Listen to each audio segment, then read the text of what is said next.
Hello viewers, welcome to my channel English made easy. आज की direct indirect speech হবে। গত কয়েকদিনের মতো পরপর করে যাচ্ছি।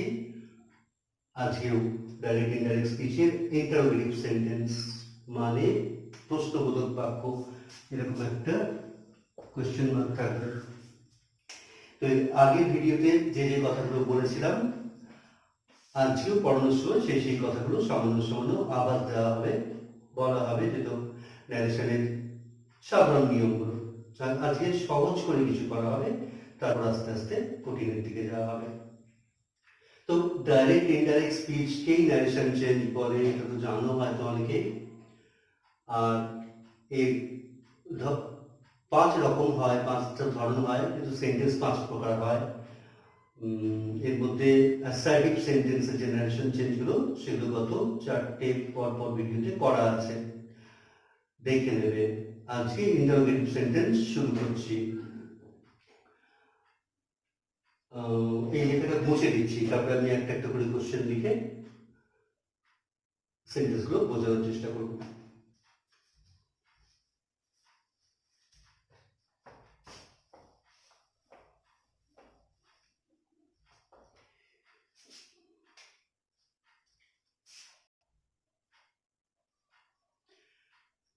The teacher said to me, "What is your name?" Sentence দেখবে, the teacher said to me, "What is your name?" মানে বুঝতে পারছো, the teacher মানে শিক্ষক মহাশয় বা শিক্ষিকা, said to me মানে আমাকে বলেছিলেন, what is your name, তোমার নাম কি। তো এই সেন্টেন্সে এই অংশটা, এই অংশটুকুকে রিপোর্টিং ভার্ব বলে। আগে বলা হয়েছে, আর একবার বলে দিচ্ছি কেন রিপোর্টিং ভার্ব বলা হয়। কারণ সেইটা একটা ভার্ব, একটা ক্রিয়াপদ, কাজ করা বোঝায়, সেট মানে বলা। তো আর এই ভার্বটা রিপোর্ট করছে মানে জানাচ্ছে যে টিচার কি বলেছিল, ওই জন্য এটার নাম রিপোর্টিং ভার্ব। লিখে দিই পরে, আর ই পি ও আর টি, রিপোর্ট, আইএনজি, রিপোর্টিং ভার্ব এটাকে বলে। আর ইনভার্টেড কমার মধ্যে যতটা রয়েছে, হোয়াট ইজ ইয়োর নেম, এইটুকুকে বলা হয় রিপোর্টেড স্পিচ। লিখে দিই, তারপরে বলছি রিপোর্টেড স্পিচ মানে কি। R E P O R T E D, reported speech, S P W C H. যতটা ইনভার্টেড কমার মধ্যে রয়েছে এখান থেকে এতটা অংশ, এইটুকুকে রিপোর্টেড স্পিচ বলা হয়। স্পিচ মানে সেন্টেন্স, স্পিক মানে কথা বলা, তো যে কথাটা আমরা বলি সেটা একটা সেন্টেন্স, তো ওই জন্য স্পিচ মানে সেন্টেন্স। রিপোর্টেড স্পিচ মানে যে সেন্টেন্সটা বলা হয়েছে, রিপোর্ট করা হয়েছে। তো ন্যারেশন করতে গেলে সবচেয়ে আগে এই দুটো জিনিসকে চিনতে হবে, রিপোর্টিং ভার্ব কোনটা আর রিপোর্টেড স্পিচ কোনটা, তারপর কাজ শুরু হবে। তো এটা তো ইন্টারোগেটিভ সেন্টেন্স, প্রশ্নবোধক বাক্য দেখেছো, শেষে জিজ্ঞাসা চিহ্ন রয়েছে। তো ইন্টারোগেটিভ সেন্টেন্সে সেইড বা সেইড টু যাই থাক না কেন, তার বদলে আস্ক লিখতে হয়। আমি একটু মুছে দিচ্ছি, দিয়ে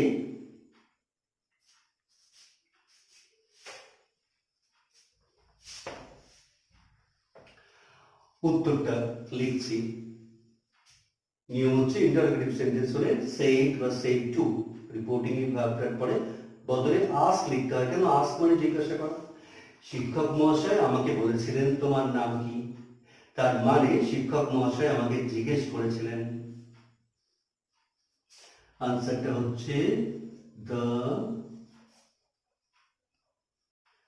টিচার asked মি, এতটা হলো। তারপর হোয়াট ইজ ইয়োর নেম, মানে তোমার নাম কি। আমাকে যদি কেউ জিজ্ঞেস করে তোমার নাম কি, তাহলে বলবো সে জিজ্ঞেস করেছিল আমার নাম কি, তাহলে ইয়োর নেমটা হয়ে যাবে মাই নেম, আর ইজটা ওয়াজ হয়ে যাবে, টেন্স চেঞ্জ হয়ে যাবে। প্রেজেন্ট টেন্সে থাকলে ওটা পাস্ট টেন্স হয়ে যায়। তাহলে দেখি, the teacher asked me what your নেমটা মাই নেম হয়ে যাচ্ছে, হোয়াট মাই নেম ওয়াজ, লিখে ফুল স্টপ দেবে। এখানে ইজটা কিন্তু ইয়োর নেমের আগে আছে, ইজটা ইয়োর নেমের পরে চলে যাবে ওয়াজ হয়ে গিয়ে। ওয়াজটা যদি আগে লেখো তাহলে ইন্টারোগেটিভ থেকে যাবে, কিন্তু ন্যারেশন চেঞ্জ করার পরে সেন্টেন্সটা অ্যাসার্টিভ হয়ে যায়। দেখো পুরো সেন্টেন্সটা একদম শেষে গিয়ে ফুল স্টপ বসেছে। এটা কিন্তু ছিল ইন্টারোগেটিভ সেন্টেন্স, এটা হয়ে গেল অ্যাসার্টিভ সেন্টেন্স। এই দ্য টিচার সেড এর পর যে কমাটা থাকে এটা উঠে যায়, আর এই ইনভার্টেড কমাটা উঠে যায়। এই হচ্ছে উত্তরটা। তাহলে কি কি বললাম সংক্ষেপে আরেকবার ছোট্ট করে বলে নিই। বলেছি এইটাকে রিপোর্টিং ভার্ব বলে, কেন রিপোর্টিং ভার্ব বলে তাও বললাম, আর এতটাকে রিপোর্টেড স্পিচ বলে সেটাও বলেছি কেন রিপোর্টেড স্পিচ বলে। তারপর বললাম যদি ইন্টারোগেটিভ সেন্টেন্স হয়, যদি এরকম প্রশ্ন চিহ্ন থাকে, তাহলে সেড বা সেড টু রিপোর্টিং ভার্ব যেটা থাকে সেটা না লিখে তার বদলে আস্ক লিখতে হয়। কেন আস্ক মানে জিজ্ঞাসা করা, কেউ কেউ এর বদলে লিখে এনকোয়ার অফ, সেই শব্দটা একটু কঠিন বলে আমি সেটা ব্যবহার করি না, তাও লিখে দিতে পারি। তাহলে দ্য টিচার আস্কড মি, এইবার জিজ্ঞেস করছে হোয়াট ইজ ইয়োর নেম, তোমার নাম কি। তাহলে আমি ইনডাইরেক্টে বলবো আমার নাম কি, তো ইয়োর নেমটা মাই নেম হয়ে যাবে, ইজটা ওয়াজ হয়ে গেছে, হোয়াট মাই নেম ওয়াজ। বোঝা গেছে? আচ্ছা, এবার কথা হচ্ছে ইন্টারোগেটিভ সেন্টেন্সের ন্যারেশন দু রকম হয়, বলছি একটু বোঝার চেষ্টা করবে। এটা বসে দিচ্ছি।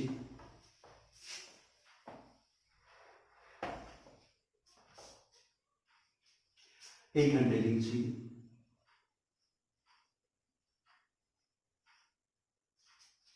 Interrogative sentence.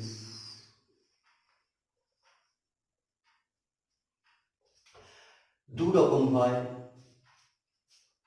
একটাকে বলে ইয়েস নো টাইপ,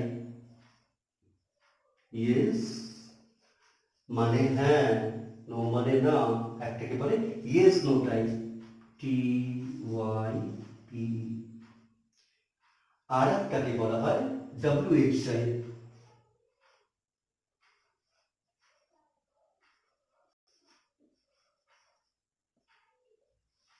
তো ইন্টারোগেটিভ সেন্টেন্সের ন্যারেশন করতে গেলে এই দুটো জিনিস বুঝতে হবে, আর এই দুটো কথাই খুব সহজ কথা, একটু চেষ্টা করলেই বুঝতে পারবে।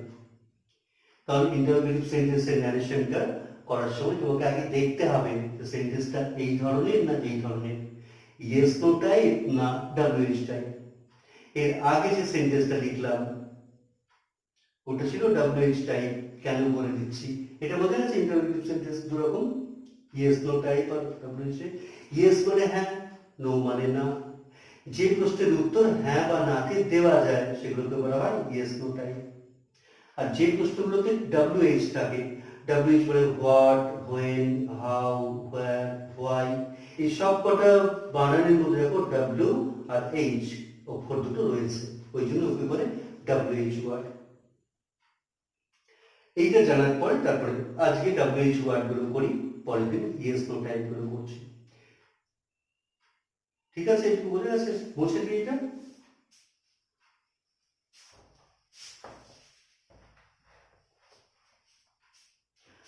দু নম্বর সেন্টেন্সটা উদাহরণ দিচ্ছি, দেখো সেন্টেন্স নাম্বার 2।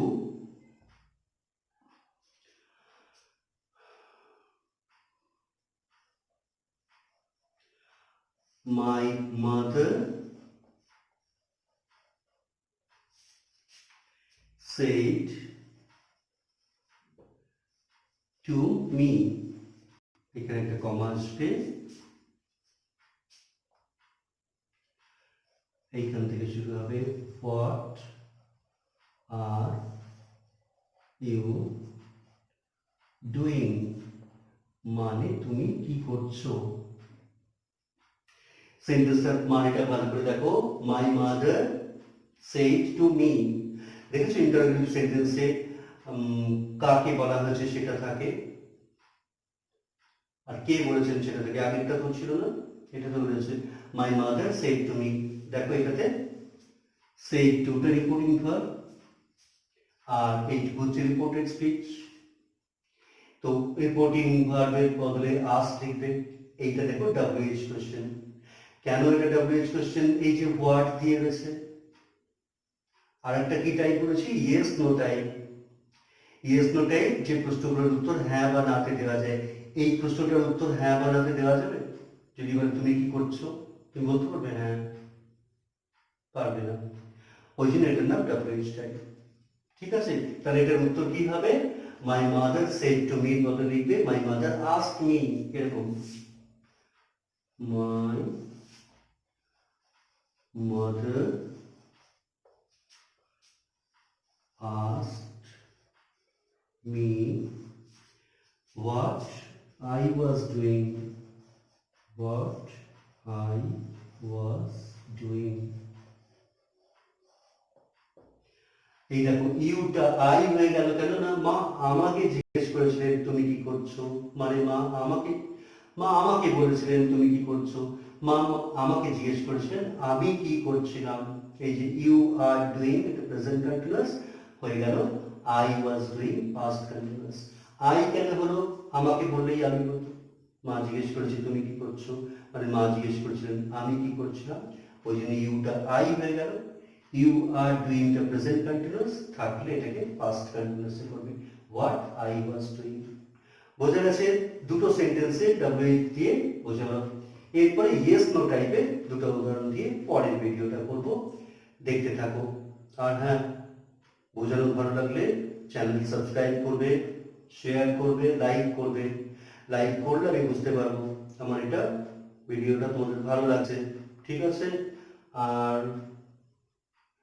পরের দিন আবার দেখা হবে। ওকে।